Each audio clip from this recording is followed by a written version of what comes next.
یہ سب کچھ میری زندگی میں ہی عجیب و غریب ہو رہا تھا یا ہر کسی کی زندگی میں ایسا ہی ہوتا ہے؟ نہ جانے کیوں مجھے یہ سارا منظر غیر مناسب لگتا تھا، کیونکہ آج بھی پہلے کی طرح پڑوسی انکل فہیم ہمارے گھر آ چکا تھا اور میری ماں نے اپنے معمول کے مطابق مجھے دوبارہ باہر بھیج دیا۔ مجھے یہ بات بہت ہی غیر مناسب اور عجیب و غریب لگتی تھی۔ کئی بار میں سوچ چکا تھا کہ اپنی ماں سے کہوں، لیکن میں خاموش ہو جاتا۔ میں ڈرتا تھا اس بات سے کہ میری ماں میرے بارے میں کیا سوچے گی۔ ان کو یہ سب کچھ بہت ہی برا لگے گا جب ان کا اپنا ہی بیٹا ان کے کردار پر سوال اٹھائے گا۔ یہ سوچتے ہوئے جب میں آج گھر سے باہر نکلا تو میری آنکھیں نم ہو چکی تھیں۔ یہ فہیم انکل میری زندگی میں عذاب بن چکے تھے۔ نہ جانے یہ شخص کیوں بار بار زکوٰۃ کے پیسے دینے کے لیے ہمارے گھر آ جاتا تھا، اور میری ماں جو نفل روزے ادا کرتی تھی وہ بھی اس سب میں شامل تھی، کیونکہ اگر میری ماں اس سب میں شامل نہ ہوتی تو فہیم انکل کے گھر آتے ہی وہ مجھے گھر سے باہر نہ بھیج دیتی یا پھر ان کو بار بار آنے سے روک دیتی۔ لیکن میری ماں ایسا کچھ بھی نہیں کر رہی تھی۔ مجھے یہ سب کچھ بہت ہی عجیب و غریب لگتا تھا۔ کبھی کبھی تو میں اپنے آپ سے اتنا الجھ جاتا اور سوچتا کہ آج میں امی سے ضرور بات کروں گا، لیکن پھر جیسے ہی مجھے میری ماں کے بارے میں خیال آتا تو میں خاموش ہو جاتا ہوں۔ میری خودداری کو یہ ذرا گوارا نہ تھا کہ ایک غیر شخص میری ماں کے ساتھ یہاں پر میرے ہی گھر میں اکیلے ملے۔ مجھے یہ منظر بہت ہی تکلیف دہ گزرتا تھا، لیکن میں خاموش رہتا۔ دن گزرتے گئے اور میں بڑا ہوتا گیا۔ شروع میں تو میں کچھ نہ سمجھتا تھا، لیکن میں سوچتا تھا اس سے پہلے کہ کوئی ہمارے محلے دار میری بیوی کے کردار کو اچھالے تو بہتر ہے میں اپنی ماں سے سوال کروں، لیکن مجھے سوال کرنے سے ڈر لگتا تھا۔ میری زندگی گزرتی رہی۔ حقیقت تو مجھ پر اس دن کھلی جس دن فہیم انکل دوبارہ ہمارے گھر زکوٰۃ کے پیسے دینے کے لیے آئے۔ ان کو دیکھتے ہی میرے قدموں کے نیچے سے زمین نکل گئی اور میرا دل کر رہا تھا کہ میں ان کا قتل کر ڈالوں، کیونکہ یہ شخص مجھے ذرا پسند نہ تھا۔ میرا دل کرتا تھا کہ میں اس کو اپنے گھر سے آنے سے روک دوں، اس سے کہوں کہ تمہیں یہاں پر آنے کی کوئی ضرورت نہیں۔ اگر تمہیں ہم لوگوں کا زیادہ ہی خیال ہے اور تم سوچتے ہو کہ زکوٰۃ کے سب سے زیادہ حقدار ہم ہیں تو تم مجھے باہر ہی دے دیا کرو یا پھر میرے سامنے ہی میری ماں کو دیا کرو۔ لیکن میں کچھ نہ کہتا، یہ سوچ کر کہ وہ انکل کہے گا تمہاری ماں تمہیں گھر سے بھیج دیتی ہے، میں تو نہیں بھیجتا۔ میں خاموش ہو جاتا تھا، لیکن ہر وقت میرے دل میں تجسس رہتا کہ اس بات کے پیچھے آخر کیا راز ہے۔ آخر ایسی کون سی بات ہے جو میری ماں مجھ سے چھپا رہی ہے؟ حالانکہ میں اپنی ماں کو اچھی طرح جانتا تھا۔ وہ اس قدر پرہیزگار تھی کہ کبھی بھی بغیر پردے کے وہ باہر نہ نکلتی تھی، بہت کم ہی گھر سے جاتی تھی۔ ہم پر جتنی بھی مشکلات آئیں میری ماں نے آج تک کوئی غلط کام نہ کیا۔ انہوں نے کسی کو بھی کوئی تکلیف نہ دی، لیکن ان کا یہ رویہ میرے لیے بہت ہی شرمندگی کا باعث تھا۔ اس بات کی وجہ سے میری راتوں کی نیندیں اڑ چکی تھیں۔ میرا ذہن ہر وقت الجھا رہتا۔ میں اکثر بیٹھے بیٹھے سوچ میں گم ہو جاتا۔ میری ماں بھی مجھ سے پوچھتی کہ بیٹا تمہیں کیا ہوا ہے، لیکن میں ان کو بتانے سے قاصر رہتا، کیونکہ میرے دل کے اندر جو طوفان چل رہا ہوتا، اگر میں نے کبھی بھی اس کو ظاہر کر دیا تو مجھے یقین تھا کہ اس سے نہ صرف میری ماں مجھ سے روٹھ جائے گی بلکہ ہمارے گھر میں قیامت آ جائے گی، اور یہ سب کچھ میں کبھی بھی برداشت نہیں کر سکتا تھا، کیونکہ میں اپنی زندگی میں کئی قیامتوں سے گزر چکا تھا۔ میری زندگی مجھ سے کئی امتحان لے چکی تھی۔ ایک کے بعد ایک امتحان نے میرے گھر کی راہ دیکھ لی تھی، اسی لیے میں نہیں چاہتا تھا کہ میری وجہ سے ہمارے گھر کا ماحول خراب ہو۔ لیکن میں کب تک خاموش رہتا؟ کب تک اندر ہی اندر میں مرتا رہتا؟ مجھے اچھی طرح یاد ہے جب میرے بابا کا انتقال ہوا تو میری ماں بے یار و مددگار در بدر کی ٹھوکریں کھانے لگی، لیکن آج تک میں نے ان کے کردار کے بارے میں کوئی غیر مناسب بات نہ سنی تھی۔ جس سے بھی میں نے اپنی ماں کے منہ سے بات سنی وہ تعریف ہی سنی۔ کبھی بھی انہوں نے غلط الفاظ میری ماں کے کردار کے لیے بالکل بھی ادا نہ کیے تھے، تو میری ماں کیوں اب یہ حرکت کر کے اپنے ہی کردار پر سوالیہ نشان کو پیدا کر رہی تھی؟ یہ چیز مجھے بہت تکلیف دیتی تھی۔ میرا باپ ایک اسکول میں کلرک تھا۔ ہم بہت ہی خوشگوار اور پرسکون زندگی گزار رہے تھے۔ یہ علم نہ تھا کہ زندگی ہم سے بہت ہی بڑے امتحان لینے والی ہے۔ سب سے پہلے جو آزمائش ہم پر آئی وہ میرے باپ کا انتقال تھا۔ اس چیز کا ہمیں علم ہی نہ تھا کہ میرا ابو اتنی جلدی ہمیں چھوڑ کر چلا جائے گا، حالانکہ ہمارا ان کے علاوہ اس دنیا میں کوئی سہارا نہ تھا۔ ہم اکیلے تنہا ان کے بغیر نہ جانے کیسی زندگی گزارنے والے تھے۔ ان کے جانے کا صدمہ میں ابھی تک اپنے دل کو لگائے بیٹھا تھا کہ اب میری ماں کا یہ رویہ میرے لیے تکلیف کا باعث بن رہا تھا۔ مجھے اچھی طرح یاد ہے جب میرا والد اس دنیا سے گیا تھا تو ہمیں ان کی وفات کا یقین ہی نہ ہو رہا تھا۔ میں اور میری امی گھر پر دوپہر کا کھانا بہت ہی پرسکون ہو کر کھا رہے تھے۔ میری امی مجھے پیار سے کھانا کھلا رہی تھی، میں بھی ان کو پیار بھری آنکھوں سے دیکھ رہا تھا۔ ہم دونوں ایک دوسرے کی طرف پیار کی نظریں نچھاور کر رہے تھے۔ یہ علم نہ تھا کہ تھوڑی دیر بعد ہم ایک دوسرے سے ہی نظر نہ ملا پائیں گے۔ ایک ایسا امتحان شروع ہوا جس نے ہماری زندگی کو برباد کر دیا۔ میں اپنی زندگی میں وہ دن دیکھے جن دنوں کے بارے میں نے کبھی سوچا بھی نہ تھا، جب میری امی اور میں کھانا کھانے کے دوران ایک ایسی خبر کو سن بیٹھے جس کے سنتے ہی ہم اپنے ہوش و حواس کھونے لگے۔ اچانک فون کی گھنٹی بجی اور اس پر میرے والد کے ایکسیڈنٹ کی موت کی خبر ملی، جس نے ہمارے جسم میں سے روح کو نکال دیا۔ پہلے تو ہمیں اس بات کا یقین ہی نہ آیا، کیونکہ یہ ہمارے لیے اچانک ایک ایسی خبر تھی جس کو اپناتے اور یقین کرتے وقت ہمیں کافی وقت لگا۔ خیر تھوڑی دیر بعد ہم ہسپتال میں پہنچ گئے، لیکن بے فائدہ رہا۔ تب تک میرا ابو اپنی جان خدا تعالیٰ کو دے چکا تھا۔ بہت ہی نا امیدی اور پریشانی کے ساتھ ہم واپس آ گئے اور اس وقت کو گزارنے لگے۔ اسی وقت کو گزارنے کے دوران کئی مشکلات نے ہمارے گھر کا راستہ اپنا لیا، لیکن صبر اور ہمت کے ساتھ ہم نے ان کا مقابلہ کیا۔ کبھی بھی خدا تعالیٰ سے نہ لوگوں سے شکوہ کیا۔ اگر گھر میں کچھ کھانے کا نہ ہوتا تو ہم اس پر صبر کر جاتے تھے، لیکن کسی سے مانگتے نہ تھے۔ شروع میں تو ہمیں کئی مشکلات کا سامنا کرنا پڑا، لیکن جس صدمے سے ہم گزر چکے تھے اس کے بعد ہمیں کوئی بھی مشکل اتنی بڑی مشکل نہ لگتی تھی۔ اس دن میری ماں اور میں اپنا سب کچھ ختم کر چکے تھے۔ ہمارے پاس جینے کی کوئی امید باقی نہ تھی، لیکن اس سب کے باوجود میری ماں نے میرا حوصلہ بڑھایا اور میں نے ان کی ہمت کو پست نہ ہونے دیا۔ ہم ایک دوسرے کو سنبھالنے کی بھرپور کوشش کر رہے تھے، لیکن میرے باپ کے انتقال کے کچھ ہی عرصے بعد میری ماں کا یہ رویہ مجھے مزید تکلیف میں گھیر رہا تھا۔ اس بات کو نہ تو میں ان سے ڈسکس کر سکتا تھا اور نہ ہی کچھ پوچھ سکتا تھا۔ اس سب میں جس چیز کو میں نے سب سے بہتر سمجھا وہ خاموشی تھی، اور میں خاموش رہ گیا۔ میں یہ سوچ کر خاموش رہ گیا کہ آگے دیکھو ہوتا کیا ہے اس کے ساتھ ہی۔ جب ایک دن میں اپنے دوست کے ساتھ کھیلنے کے لیے باہر گیا تو میرے دوست نے مجھ سے ایک ایسی بات کی جس کو سنتے ہی میرے قدموں کے نیچے سے زمین نکل گئی۔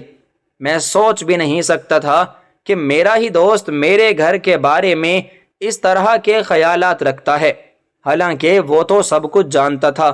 مجھے اس سے یہ امید نہ تھی کہ وہ اس قسم کی بات مجھ سے کرنے والا ہے، جیسے اس نے مجھے سب کے سامنے ایک ایسی بات کی جس کو سنتے ہی میرے ہوش و حواس اڑنے لگے۔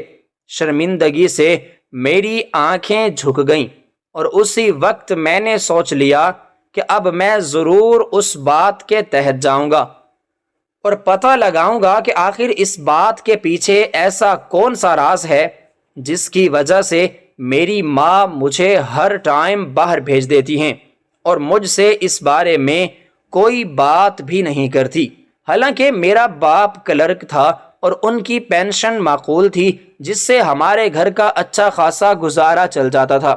ہمارے حالات تو اتنے اچھے نہ تھے لیکن 2 وقت کی روٹی آرام سے ہم کھا سکتے تھے۔ مزید یہ کہ اس پینشن سے ہمارے باقی اخراجات تو پورے نہ ہوتے، بس قلیل ہی چیزیں تھیں جن کے بغیر ہمارا گزارا نہ چلتا تھا، وہ اس پینشن سے ہماری پوری ہو جاتی تھی۔ لیکن اس سب کے باوجود بھی وہ شخص ہمیں زکوٰۃ کے پیسے دینے کے لیے آتا تھا۔ میں اس کو کئی بار یہ سوچ کر بات کرنے کے لیے کہا جاتا کہ اس کو روکوں گا، اس کو کہوں گا کہ آپ کو ہمارے گھر آنے کی کوئی ضرورت نہیں، مجھے آپ کا ہمارے گھر آنا بالکل پسند نہیں ہے، آپ کے ہمارے گھر آنے پر لوگ ہمارے اوپر باتیں کرتے ہیں، اس لیے بہتر ہے کہ میں آپ ہمارے گھر سے اور میری امی سے دور رہیں۔ لیکن پھر جب اس شخص کی مہربانی اور بھلائیاں مجھے یاد آتیں تو میں خاموش ہو جاتا، کیونکہ میں احسان فراموش نہ تھا۔ میں کسی بھی صورت اپنے محسن کو دھوکا اور اس کی دل آزاری نہیں کر سکتا تھا۔ جو بات میرے لیے تکلیف دہ تھی وہ یہ تھی کہ میں کچھ بول نہ پاتا تھا۔ میں نہ تو اپنی ماں کو کچھ کہہ سکتا تھا اور نہ ہی اس انکل فہیم کو کچھ کہتا۔ اس احترام اور ادب کے چکر میں اپنی زندگی میں اس قدر ذلیل و رسوا ہوا کہ میں سوچ بھی نہیں سکتا تھا۔ جب آج کھیلنے کے دوران میرے دوست احمد نے مجھے سب کے سامنے میری امی کے بارے میں ایک ایسی بات بتائی جس کو سنتے ہی میں ان سے نظریں ہی نہ ملا پایا اور خاموش ہو کر بغیر جواب دیے واپس آ گیا۔ جب احمد نے کہا کہ تمہاری ماں اور تمہارے پڑوسی انکل فہیم کا آپس میں ایک ایسا تعلق ہے، میں اکثر ان کو تمہارے گھر جاتے ہوئے دیکھتا ہوں، اور اس کے علاوہ میں نے ایک ایسی بات نوٹ کی ہے جس کو سنتے ہی تمہیں بہت برا لگے گا۔ نہ جانے تم کیسے بیٹے ہو جو اپنی ماں کو نظر انداز کر رہے ہو۔ جیسے ہی وہ انکل فہیم تم لوگوں کے گھر جاتا ہے اس کے فوراً بعد تم گھر سے باہر نکل آتے ہو۔ میں بیٹھا اسی دکان کی نکڑ پر تمہیں آتا اور انکل فہیم کو تمہارے گھر جاتا دیکھ رہا ہوتا ہوں۔ مجھے بہت ہی عجیب و غریب لگتا ہے۔ میں نے کئی بار سوچا ہے کہ تمہیں کہوں کہ تم کیوں باہر آتے ہو، تم باہر نہ آیا کرو۔ جب تک انکل فہیم تمہارے گھر میں رہتا ہے تب تک تم گھر میں رہا کرو، بے شک ان کے جانے کے بعد تم نے جہاں جانا ہو چلے جایا کرو۔ لیکن میں خاموش ہو جاتا ہوں۔ آج بھی میں تم سے بات نہ کرتا، لیکن میرے بھائی نے مجھے مجبور کیا ہے تم سے یہ بات کرنے کے لیے۔ مجھے بہت ہی افسوس ہے کیونکہ تم میرے بہت ہی اچھے دوست ہو۔ میں تم سے ایسی بات نہیں کرنا چاہتا تھا، میں تمہیں چھوڑنا بھی نہیں چاہتا کیونکہ میں تم سے بے حد پیار کرتا ہوں۔ تم میرے بچپن کے دوستوں میں نہیں چاہتا کہ کسی بھی بات کی وجہ سے ہماری جو دوستی ہے وہ ختم ہو جائے۔ میرے بھائی نے آج پھر تمہارے گھر انکل فہیم کو جاتے ہوئے دیکھا ہے۔ جب ہم اسکول جا رہے تھے تو اس کے بعد ہی انکل فہیم تمہارے گھر گیا تھا۔ یہ سب میرا بھائی اپنے آفس جاتے ہوئے دیکھ کر گیا ہے۔ واپس آ کر اس نے مجھ سے ایک ایسی بات کہی جس کو سنتے ہی مجھے بہت ہی عجیب و غریب لگا۔ میری آنکھیں نم ہو گئیں، میرے قدموں کے نیچے سے زمین نکل گئی جب میرے بھائی نے مجھ سے کہا کہ تم اپنے اس دوست کے ساتھ مجھے دوبارہ نظر مت آنا کیونکہ میں تمہیں اب اس کے ساتھ دوبارہ نہیں دیکھنا چاہتا۔ اس کی ماں بہت ہی بد کردار عورت ہے۔ اپنے شوہر کے چلے جانے کے بعد اس نے غیر مرد سے تعلق قائم رکھے ہوئے ہیں۔ انکل فہیم ان کے گھر آتا جاتا ہے، حالانکہ اس عورت کو چاہیے کہ وہ اس کو روک دے۔ وہ یہ سب کچھ نہیں کر رہی تو تمہارے دوست کی تربیت بھی خراب ہو رہی ہے۔ میں نہیں چاہتا کہ اس کی دوستی کا اور اس کی عادات کا تم پر اثر ہو۔ اس سے بہتر ہوگا کہ تم اس سے دوستی چھوڑ دو۔ جیسے ہی میرے بھائی نے مجھ سے یہ سب کچھ کہا تو مجھے بہت ہی افسوس ہوا، سن کے بہت برا لگا، لیکن میں کچھ نہ کر سکتا تھا۔ میں نے ان کو ہاں کرتے ہوئے سر تو ہلا دیا، لیکن میں کبھی بھی تمہیں چھوڑنے کا فیصلہ نہیں کر سکتا، اس لیے تمہیں کہہ رہا ہوں کہ اپنے گھر پر توجہ دو۔ میری بات پر ناراض بھی نہ ہونا، کیونکہ میں یہ سب کچھ تمہاری بے عزتی کرنے کے لیے یا تمہیں شرمندہ کرنے کے لیے نہیں کہہ رہا، بلکہ مجبور ہو کر کہہ رہا ہوں، کیونکہ میں تمہیں چھوڑنا نہیں چاہتا۔ جیسے ہی میرے دوست احمد نے یہ بات مجھے کہی تو میں وہیں پر کھڑا کا کھڑا رہ گیا۔ مجھے یوں لگ رہا تھا کہ جیسے میرے جسم میں آگ لگ چکی ہو، اور شرمندگی میری شکل سے ہی ظاہر ہو رہی تھی۔ میں اس سے نظریں ملانے کے قابل تو ہرگز نہ تھا، کیونکہ آج میرے دوست نے مجھے میری ماں کے بارے میں ایک ایسی بات کر دی جس کا مجھے کئی عرصے سے ڈر تھا۔ جس بات کا مجھے ڈر تھا آخر کار وہی ہوا۔ مجھے شدید غصہ آیا۔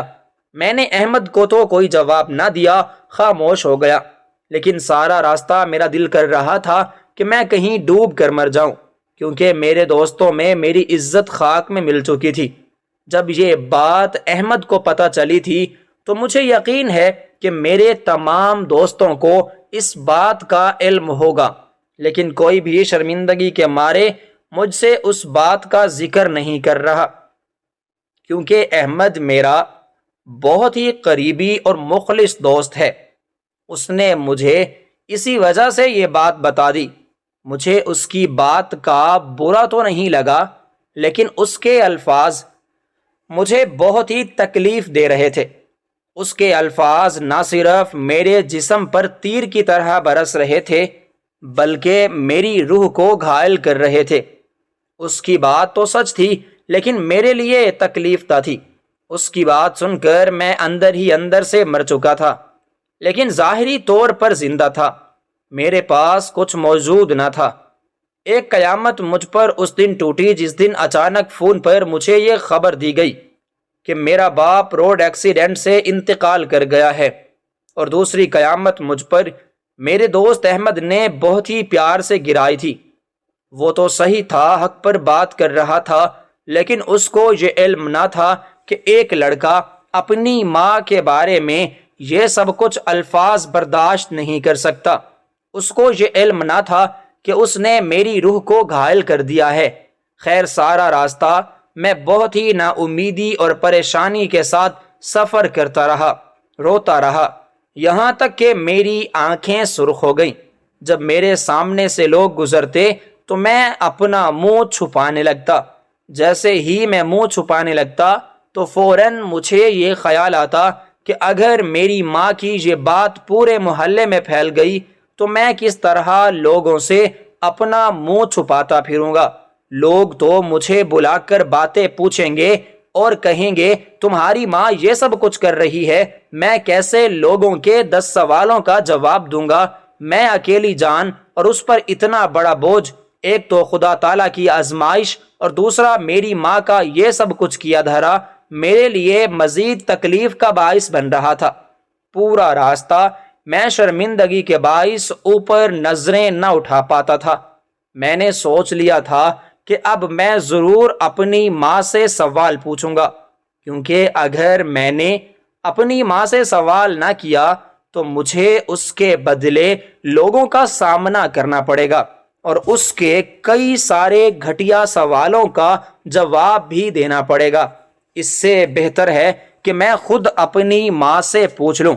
شدید غصے میں جب میں اندر گیا تو میری ماں نے مجھے بہت ہی پیار سے اپنے پاس بٹھایا اور کہا کہ تمہاری آنکھوں کو کیا ہوا ہے؟ یہ اتنی سرخ کیوں ہو رہی ہے؟ انہوں نے مجھ سے اتنے پیار اور شفقت سے بات کی کہ میرا سارا غصہ ٹھنڈا ہو گیا اور میں ان سے بات نہ کر پایا۔ حالانکہ میں جس غصے سے گیا تھا، میں نے سوچ لیا تھا کہ آج میں سارا قصہ تمام کر دوں گا، آج میں دودھ کا دودھ اور پانی کا پانی کر دوں گا۔ لیکن اپنی ماں کے شفقت بھرے چہرے کو دیکھ کر میں ان سے اس قسم کی کوئی بات نہ کر سکا، یہاں تک کہ میں ان کو یہ بھی نہ بتا سکا کہ میرے دوست نے آج مجھے آپ کے بارے میں اس قسم کی بات کی ہے، حالانکہ میں اندر ہی اندر سے بے حد تکلیف میں تھا۔ ظاہری طور پر میں نے اپنے آپ کو بہتر دکھانے کی خاطر ایک جھوٹی مسکان اپنے چہرے پر سجا لی۔ میری ماں نے جب مجھ سے پریشانی اور اداسی کی وجہ پوچھی تو میں نے کہا کہ امی جان، میں تھک چکا ہوں، بس اسی وجہ سے یہ سب کچھ ہو رہا ہے۔ اس کے بعد میں اپنے معمول کے مطابق زندگی گزارنے لگا۔ میں جتنا خاموشی کو اختیار کر رہا تھا، میری ماں اتنا ناجائز فائدہ اٹھا رہی تھی۔ میں جتنا ان کو وقت دے رہا تھا، یہ سوچ کر کہ شاید وہ سمجھ جائے، سنبھل جائے، لیکن وہ ایسا کچھ بھی نہیں کر رہی تھی۔ نہ جانے اس سب کے پیچھے ان کا کون سا ایسا مقصد تھا جس کو حاصل کرنے کے لیے وہ اپنے بیٹے کی زندگی داؤ پر لگا رہی تھی اور اپنے لیے ایک ایسی بربادی کا راستہ چن رہی تھی جس پر رسوائی کے علاوہ اور کچھ نہ تھا۔ جو راستہ انہوں نے اپنے لیے چن لیا تھا، اس راستے پر ان کو کانٹے اور ذلت اور رسوائی کے علاوہ اور کچھ بھی نہ ملنا تھا۔ اس کے ساتھ ہی انہوں نے میری زندگی برباد کرنے کی انہوں نے اپنے لیے چن لیا۔ اس راہ میں ان کی سفید چادر پر داغ لگنے کے علاوہ اور کوئی بھی فائدہ مجھے نظر نہیں آ رہا تھا۔ میں اندر ہی اندر سے بہت پریشان ہونے لگا۔ دن بدن میری تکلیف بڑھنے لگی۔ کئی بار سوچتا، کئی بار فیصلہ کرتا، لیکن پھر اس پر قائم نہ رہتا۔ میں کل فہیم کو کسی طرح اپنے گھر آنے سے منع کر سکتا تھا، جبکہ وہ میری ساری ذمہ داری خود اٹھا رہے تھے، میری پڑھائی کا خرچہ، یہاں تک کہ ہمیں جب بھی ضرورت ہوتی تو ہم ان سے مدد لیتے تھے، تو میں کیسے ان کو گھر آنے سے روک سکتا تھا؟ لیکن اس سب کے بدلے جو ہمیں مشکلات کا سامنا کرنا پڑ رہا تھا اور جو کچھ ان کی شفقت کے بدلے ہمیں انعام مل رہا تھا، وہ ان کی بھلائی سے کئی گنا زیادہ تھا۔ میں ڈر چکا تھا اس بات سے کہ کہیں میری ماں کا کردار نہ صرف میرے لیے بلکہ ان کے اپنے لیے بھی سوالیہ نشان بن جائے، کیونکہ ایک عورت کی عزت بہت ہی نازک ہوتی ہے۔ آج اس نیت سے میں نے اپنی ماں سے ایک ایسی بات کی جس کو سنتے ہی میری ماں کی آنکھیں نم ہو گئیں۔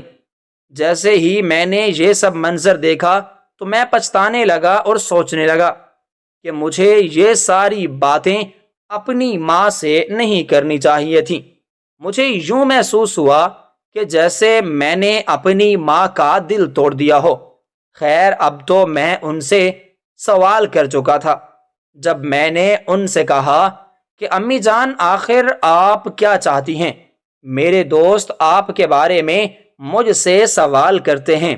مجھے بہت ہی عجیب و غریب لگتا ہے جب انکل فہیم ہمارے گھر آتے ہیں، آپ ان کو روکا کریں، منع کر دیا کریں، لیکن ایک بہت ہی اچھے انداز میں۔ میں نہیں چاہتا کہ لڑائی جھگڑا ہو یا بات آگے تک جائے۔ جیسے ہی میں نے یہ بات اپنی ماں سے کہی تو ان کی آنکھیں نم ہو گئیں۔ وہ سوچ بھی نہیں سکتی تھی کہ میں اگلے لمحے ان کے ساتھ یہ بات کرنے والا ہوں، لیکن وہ نہیں جانتی تھی میں کس قدر مجبور ہو کر ان سے یہ بات کر رہا تھا۔ میرے دل میں کتنے طوفان چل رہے تھے، اور اس سب کے باوجود میں بہت ہی مطمئن تھا۔ خیر، میری ماں نے کہا کہ بیٹا، ابھی تم چھوٹے ہو، تمہیں اس سب کے بارے میں کچھ نہیں پتا۔ میں نے اپنی ماں سے کہا، میں حقیقت جاننا چاہتا ہوں۔ آخر اس بات کے پیچھے ایسا کون سا راز ہے جو آپ سے یہ سب کرنے پر مجبور ہو گئی؟ میری ماں خاموش ہو گئی۔ انہوں نے مجھے کوئی تسلی بخش جواب نہ دیا، لیکن دل ہی دل میں میں حقیقت کو جاننا چاہتا تھا۔ اب میں بار بار ان سے پوچھنا بھی نہیں چاہتا تھا، کیونکہ یہ بات میرے لیے نہایت ہی باعث شرمندگی تھی۔ لیکن جب اس سب کے برعکس میں دیکھتا، میری ماں بہت ہی پرہیزگار تھی۔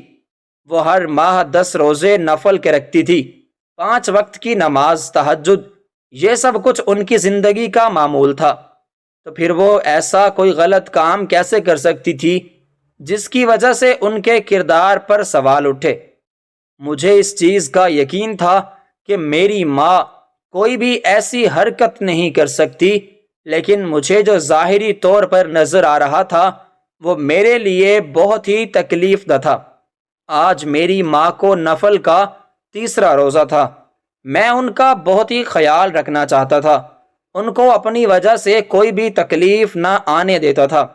آج جب ابھی روزہ کھلنے میں سے کافی وقت پڑا تھا تو انکل فہیم ہمارے گھر دوبارہ آ گئے۔ نہ جانے اب یہ اس وقت ہمارے گھر کیا کرنے کے لیے آئے تھے۔ میں گھر پر موجود تھا۔ میں نے سوچا کہ میں ہرگز نہیں جاؤں گا، لیکن فوراً میری ماں نے آ کر کہا کہ بیٹا تم جاؤ اور افطاری کا سامان لے کر آؤ، وقت بہت کم ہے، میں نے ساری تیاری کرنی ہے۔ میں نہ چاہتے ہوئے وہاں سے چلا گیا، لیکن جلد ہی آنے کا سوچا۔ دکان پر بہت زیادہ رش کے باعث مجھے دیر ہو گئی، لیکن جب میں آیا تو میری ماں غسل کر کے باہر آ رہی تھی۔ مجھے یہ بات بہت ہی عجیب و غریب لگی۔ میں نے ان سے پوچھا کہ اگر فہیم کہاں ہیں؟ انہوں نے کہا بیٹا وہ تو تمہارے جانے کے فوراً بعد ہی چلے گئے تھے اور کچھ پیسے دینے کے لیے آئے تھے۔ ان کو اپنی تنخواہ کا بونس ملا ہے تو اس میں سے وہ زکوٰۃ دینے کے لیے ہمیں آئے تھے۔ خیر دل ہی دل میں مجھے اس بات پر یقین نہ ہوا، لیکن ظاہری طور پر میں نے مطمئن ہونے کا ناٹک کیا۔ اس بات پر تو میں خاموش ہو گیا، لیکن میں نے سوچ لیا کہ اگلی بار میں اس حقیقت کو جان کر رہوں گا، کیونکہ یہ حقیقت میرے لیے بہت ہی تکلیف دہ بنتی جا رہی تھی۔ دن بدن میں اس میں بہت ہی زیادہ گمسم ہوتا جا رہا تھا اور میری سوچ اس بارے میں مزید گہری ہوتی جا رہی تھی۔ جب مجھ سے یہ بات برداشت نہ ہوئی تو میں نے ایک ایسا فیصلہ کیا جس کی وجہ سے سچ میری آنکھوں کے سامنے آ گیا۔ جیسے ہی ایک ایسا راز مجھ پر کھلا جس کے کھلتے ہی میرے قدموں کے نیچے سے زمین نکل گئی۔ میں سوچ بھی نہیں سکتا تھا کہ انکل فہیم کے ہمارے گھر آنے کے پیچھے ایک ایسی وجہ ہوگی، ایک ایسی حقیقت جس کے بارے میں نے کبھی نہ سوچا ہوگا۔ در حقیقت کچھ یوں ہوا کہ جب کل فہیم کے گھر آنے کا وقت ہوا تو میں نے امی سے اجازت لی اور کہا کہ امی جان میں کھیلنے کے لیے جا رہا ہوں۔ جیسے ہی میری امی کام میں مشغول ہوئی تو میں چوری سے اندر آ گیا۔ ان کو علم نہ تھا کہ میں گھر پر موجود ہوں۔ میرے دل کی دھڑکن بہت ہی تیز ہو رہی تھی، کیونکہ ایک ایسی حقیقت میرے سامنے آنے والی تھی جس کی میں نے برسوں آرزو کی تھی، جس کی وجہ سے میرے دل میں میری ماں کے خلاف ایک بیج پیدا ہو چکا تھا۔ میری سوچ کے مطابق سب کچھ صحیح ہو رہا تھا۔ میں دوسرے کمرے کی ایک سائیڈ میں چھپ کر سب کچھ دیکھ رہا تھا۔ انکل فہیم جیسے ہی گھر آیا میری ماں فوراً باہر نکل آئی۔ اس نے فوراً جو سوال کیا وہ میرے بارے میں ہی تھا۔ تو اس نے پوچھا کہ تمہارا بیٹا کہاں ہے؟ تب میری ماں نے کہا کہ وہ چلا گیا۔ جیسے ہی اس نے یہ سنا تو وہ فوراً میری ماں کا ہاتھ پکڑ کر اندر لے گیا۔ میں جلدی سے آگے بڑھا اور کھڑکی سے دیکھنے لگا کہ ایسا کون سا کام ہے جو یہ شخص میرے محمد کا ہاتھ پکڑ کر اندر لے گیا۔ جیسے ہی کھڑکی سے میں نے اندر دیکھا تو میری آنکھیں کھلی کی کھلی رہ گئیں۔ جو الفاظ انکل فہیم میری ماں سے کہہ رہا تھا ان کو سنتے ہی میں بہت ہی عجیب و غریب محسوس کر رہا تھا۔ میرے ہوش و حواس اڑ گئے۔ اس کی بات مجھے کچھ سمجھ ہی نہ آئی۔ مجھے اپنی آنکھوں پر یقین نہیں ہو رہا تھا کہ یہ سب کچھ کیا ہو رہا ہے۔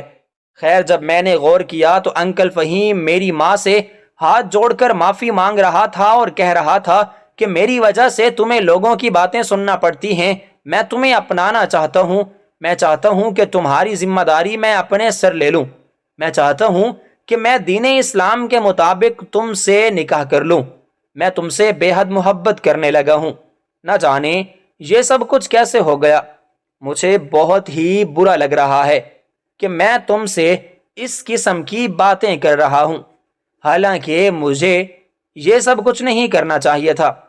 اگر آج تمہارے ساتھ تمہارا کوئی بڑا ہوتا تو میں اس سے بات کرتا، چونکہ تم ایک اکیلی عورت ہو اور میں جانتا ہوں کہ لوگ کئی قسم کی باتیں کرتے ہیں، تو اس لیے میں تمہیں اپنانا چاہتا ہوں، میں چاہتا ہوں کہ تمہیں اپنی عزت بنا لوں تاکہ کوئی بھی شخص تم پر کسی بھی قسم کی کوئی بات نہ کر سکے۔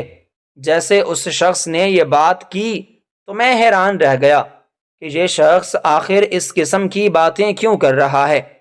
جیسے ہی میں نے اس شخص کی یہ بات سنی تو میں شدید غصے میں آ گیا اور فوراً اندر چلا گیا، حالانکہ بعد میں مجھے اس چیز کا احساس ہوا کہ مجھے پوری بات سننی چاہیے تھی۔ میری جلد بازی کا مجھے بہت بڑا نقصان اٹھانا پڑا ہے۔ میں سوچ بھی نہیں سکتا تھا کہ اس سب کے پیچھے ایک اور حقیقت ہوگی، لیکن اس سے پہلے کہ حقیقت میرے سامنے آتی میری جلد بازی نے مجھے کہیں کا نہ چھوڑا۔ میں فوراً اندر گیا اور انکل فہیم کو گھر سے جانے کے لیے بولا اور کہا کہ اگر آپ مجھے یہاں پر دوبارہ نظر آئے تو میں اپنی ماں کو قتل کر دوں گا اور خودکشی کر لوں گا۔ میں شدید غصے میں تھا۔ میری ماں نے کہا کہ بیٹا تم میری بات تو سنو، ابھی تم نے کیا سنا ہے، کیا کہہ رہے ہو، یہ سب کچھ غلط ہے، حقیقت کچھ اور ہے، لیکن میں کچھ سن نہ پایا۔ غصے سے میری آنکھیں لال ہو چکی تھیں۔ اب مجھے یقین ہو چکا تھا کہ میرے دوست احمد نے جو مجھے بات کہی ہے وہ بالکل سچ تھی۔ کئی دنوں سے جو میرے اندر ہی اندر طوفان چل رہے تھے بہت حقیقت میں بدل چکے تھے، کیونکہ آج میں ساری حقیقت دیکھ چکا تھا، لیکن اس کے برعکس مجھے یہ نہ تھا کہ جیسی حقیقت میں نے دیکھی یا جو چیز ظاہری طور پر مجھے نظر آ رہی ہے وہ سچائی نہیں، حقیقت کچھ اور تھی۔ لیکن اس چیز کا اندازہ مجھے بہت عرصہ پہلے ہوا، جب وقت میرے ہاتھوں سے جا چکا تھا، میرے پاس کچھ بھی نہ بچا تھا۔ جب میرا غصہ فہیم انکل نے دیکھا تو وہ فوراً بغیر کچھ کہے وہاں سے چلے گئے، لیکن میری ماں مجھ سے نظر نہ ملا پائی۔ نہ جانے ان کا قصور تھا یا نہیں، مجھے ابھی تک کوئی خبر نہ تھی۔ وہ مجھ سے معافی مانگتی رہی، مجھے سمجھانے کی کوشش کرتی رہی، کہتی رہی کہ بیٹا میری اس سب میں کوئی غلطی نہیں، میں نے کچھ نہیں کیا، میری بات تو سنو۔ لیکن میں نے ان کی ایک بات نہ سنی۔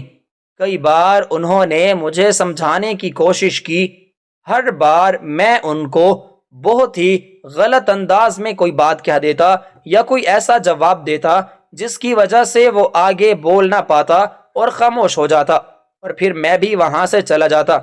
اب کئی عرصے سے میں اپنی ماں سے بات نہیں کر رہا تھا، نہ ان کے ہاتھ کا کھانا کھا رہا تھا، نہ ہی کچھ اور کر رہا تھا۔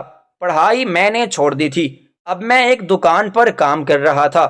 یہ کپڑوں کی دکان تھی جہاں پر میں دن رات کام کر رہا تھا۔ میں وہیں پر ہوتا، بس رات کو صرف آتا تھا۔ مجھے علم نہ تھا کہ پیچھے پورا دن میری ماں کیا کرتی تھی۔ میں نے کسی دن بھی ان سے نہ پوچھا، میں تو ان سے بات کرنا بھی ختم کر چکا تھا۔ لیکن ایک دن جب میں رات کو دکان سے واپس آیا تو مجھ پر میرے ہی گھر میں ایک ایسی حقیقت کھلی جس نے مجھ پر تیروں کی طرح برسات کر دی، اور یہ تیر مجھے اس طرح زخم دے رہے تھے کہ یوں محسوس ہوتا تھا کہ جیسے یہ زخم کبھی بھی بھر نہ پائیں گے۔ میری زندگی میری وجہ سے برباد ہو چکی تھی۔ عرض یہ میرا وہ فیصلہ تھا جس دن میں نے اپنی ماں کی کوئی بات نہ سنی، مجھے بہت پچھتاوا ہوگا۔ میں سوچ میں گم ہو گیا کہ کاش میں نے اس دن اپنی ماں کی بات سن لی ہوتی تو آج مجھے اتنی بڑی بربادی کا سامنا نہ کرنا پڑتا۔ آج جب میں گھر آیا تو مجھ پر ایک بہت بڑا راز کھل گیا۔ یہ رات کا 10 بجے کا وقت تھا جب میں کپڑوں کی دکان سے واپس آ رہا تھا۔ میں نے جیسے اپنی ماں کو روتے ہوئے دیکھا تو میں اپنے ہوش و حواس کھو بیٹھا، کچھ سنبھل نہ پایا۔ میں فوراً بھاگ کر گیا۔ ان کے پاس جاتے ہی میری آنکھیں نم ہو گئیں۔ میں جلدی سے ان کی طرف جا رہا تھا۔ میں اپنی ماں کی طرف قدم تو آگے بڑھا رہا تھا، لیکن مجھے یوں محسوس ہو رہا تھا کہ جیسے میں اپنے قدم نہ اٹھا پا رہا ہوں، مجھ سے چلا نہیں جا رہا۔ میرے دل کی دھڑکن اس قدر تیز ہو چکی تھی کہ یوں لگتا تھا کہ جیسے ابھی کلیجہ منہ کو آ جائے گا، اور میں اس سوچ میں گم تھا کہ نہ جانے ایسا کیا ہوا ہے جس کی وجہ سے آپ رو رہی ہیں، اور ہمارے گھر کے سامنے سارے لوگ کیوں جمع ہیں؟ ایسی کون سی بات ہو گئی کہ یہ سارے لوگ یہاں پر جمع ہیں؟ تب میری ماں نے مجھ پر ایک ایسی حقیقت کھولی جس کو سنتے ہی میرے کانوں پر یقین نہ ہوا۔ میں سوچ بھی نہیں سکتا تھا کہ یہ سب کچھ ممکن ہو سکتا ہے۔ جب میری ماں نے بتایا کہ میرے آنے سے پہلے ہمارے گھر انکل فہیم آئے تھے، اس کے بعد میں نے اپنی ماں سے بے صبری سے کہا کہ امی جان کیا ہوا ہے، آپ مجھے حقیقت بتائیں۔ تب میری ماں نے مجھ پر ایک ایسی حقیقت کھولی جس کو سنتے ہی میں اپنے ہوش و حواس کھو بیٹھا۔ میری ماں نے مجھ سے کہا کہ بیٹا میری بات تو غور سے سن لو، انکل فہیم وہی شخص ہے جس کی کار سے تمہارے باپ کا ایکسیڈنٹ ہوا تھا۔ تمہارا باپ فوراً فوت ہو گیا تھا۔ یہ روز اسی وجہ سے آتے ہیں تاکہ یہ اپنے گناہ کا ازالہ کر سکیں۔ یہ روزانہ مجھ سے معافی مانگتے ہیں، ہماری مدد کرتے ہیں۔ ہماری ساری ذمہ داری بھی انہوں نے اسی وجہ سے اٹھائی ہوئی ہے تاکہ یہ اپنے گناہوں کا بوجھ ہلکا کر سکیں۔ اور اس دن جو تم نے سنا وہ بالکل سچ تھا۔ واقعی میں تمہارا انکل فہیم مجھ سے شادی کرنا چاہتا ہے۔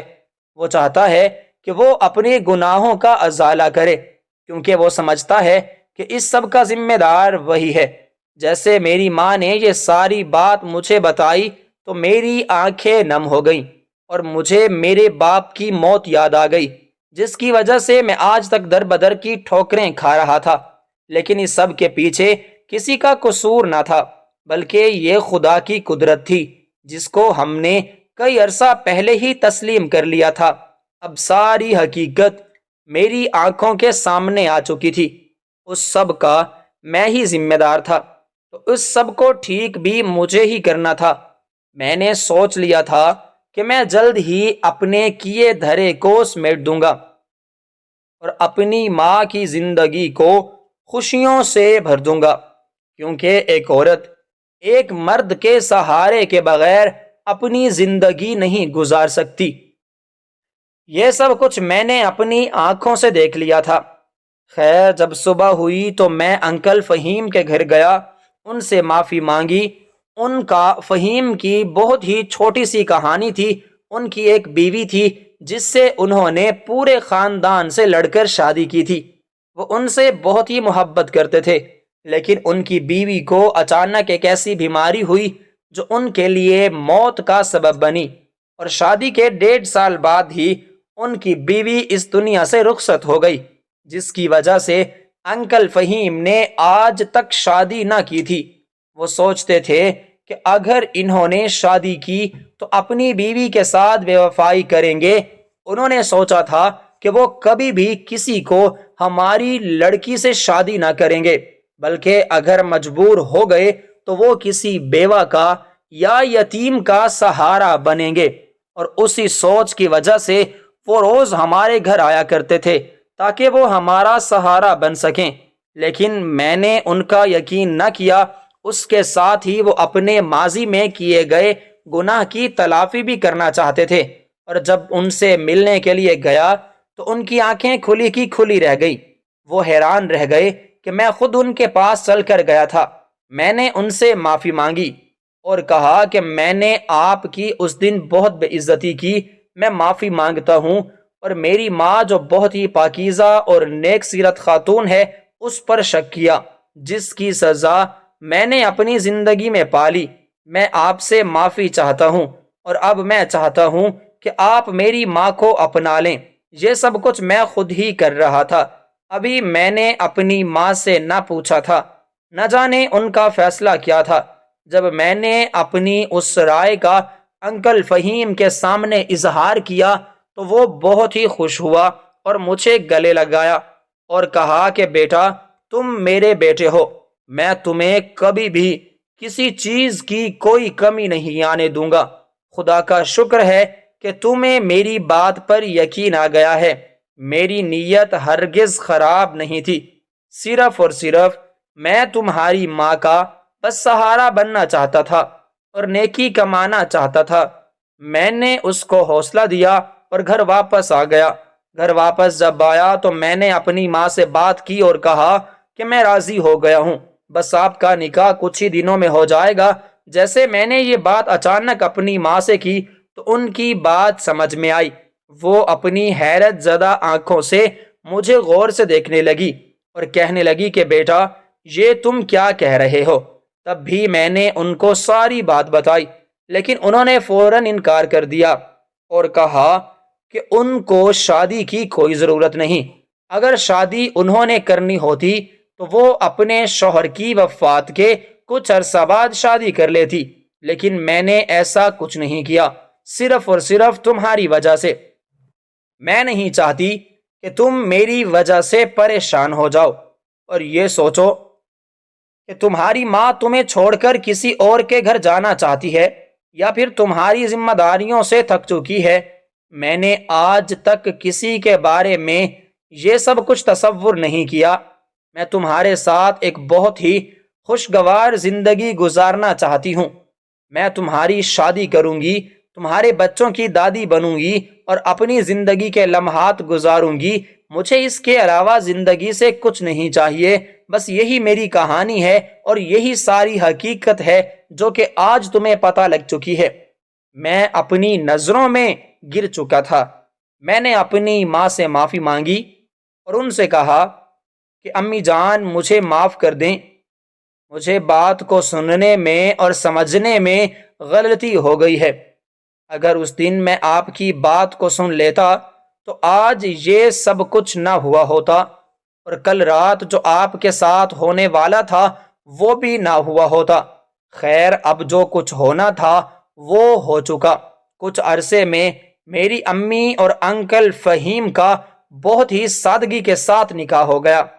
وہ میرے باپ کی طرح خیال رکھتے تھے۔ انہوں نے میری زندگی میں آ کر میری ساری کمی پوری کر دی تھی۔ میری ماں بھی ان کے ساتھ بہت خوش و خرم تھی، لیکن میری وجہ سے وہ کبھی کبھی اداس ہو جاتی تھی۔ پھر میں ان کو حوصلہ دیتا اور سمجھاتا کہ امی جان، یہی ہماری زندگی ہے، ہمیں اسی کے ساتھ ڈھلنا ہوگا۔ بہت جلد ہم نے اپنی زندگی کو اپنے معمول کے مطابق گزارنا شروع کر دیا، اور دیکھتے ہی دیکھتے وقت یہاں تک آ گیا کہ میری ماں میرے لیے رشتہ ڈھونڈنے لگی۔ اب ان کی ایک ہی خواہش تھی، وہ چاہتی تھی کہ وہ میرے بچوں کو اپنی گود میں کھلائے اور میرا ہنستا بستا گھر دیکھ کر اس دنیا سے رخصت ہو جائے۔ اس کے علاوہ انکل فہیم کی صورت میں نہ صرف مجھے ایک باپ کا سایہ مل چکا تھا، بلکہ میری تمام ضروریات بھی ختم ہو چکی تھی۔ بغیر محنت کے اور بغیر مشقت کیے مجھے سب کچھ حاصل ہو چکا تھا۔ ان کی ساری جائیداد انہوں نے اپنی زندگی میں میرے نام پر کر دی تھی۔ میں ان کا بہت احترام کرتا تھا۔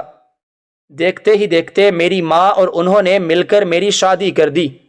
میں اپنی زندگی میں بہت خوش ہو گیا۔ وہ دونوں بوڑھے ہو گئے، میرے بچوں کی ساری ذمہ داری میرے ماں کے سر پر ہوتی تھی۔ میری بیوی سارا گھر سنبھالتی تھی، میری ماں کی خدمت کرتی، میرے باپ کی خدمت کرتی، میری بھی فرما بردار تھی، بہت ہی نیک سیرت اور فرما بازار عورت تھی۔ شاید یہ سب کچھ میری امی کی وجہ سے ممکن ہوا تھا، لیکن میں ہر وقت ایک شرمندگی میں رہتا تھا، اور وہ شرمندگی یہ تھی کہ میں نے اپنی ماں کی بات پر یقین نہ کیا تھا۔ میں ان سے معافی تو مانگ چکا تھا، لیکن اندر ہی اندر سے ایک تکلیف تھی اور ایک شرمندگی تھی جو مجھے ہر وقت محسوس ہوتی تھی، اور اسی کے ساتھ ہی میں نے اپنی باقی زندگی کو گزار دیا۔